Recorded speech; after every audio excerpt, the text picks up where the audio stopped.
Assalamualaikum and good day to each and everyone, especially to you, sir. I am Nuraimad K. Ibrahim, the fourth reporter of Group 4. Our discussion for today is the continuation of topic of Anissa Dalandas, which is women's roles in peace building. So here's the number 3. Number 3 is advocates for human rights.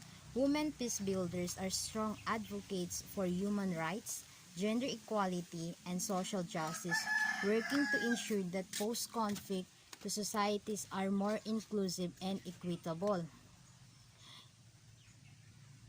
Ang mga babaeng tagabuo ng kapayapaan ay malakas na tagapaguyod para sa mga karapatang pantao, pagkakapantay-pantay ng kasarian at katarungan sa panlipunan na nagsisikap na matiyak na ang mga lipunan pagkatapos ng salungatan higit na inklusibo at pantay. So, number 4 is reconciliation and healing.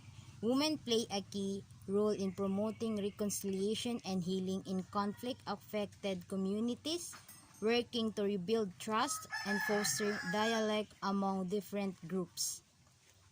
So, ang reconciliation and healing is ang mga kababaihan ay gumaganap na isang mahalagang papel sa pagtataguyod ng pagkakasundo at pagpapagaling sa mga komunidad na apektado ng mga tunggalian, nagtatrabaho upang muling buuin ang tiwala at pagyamanin ang dialogo sa iba't ibang grupo.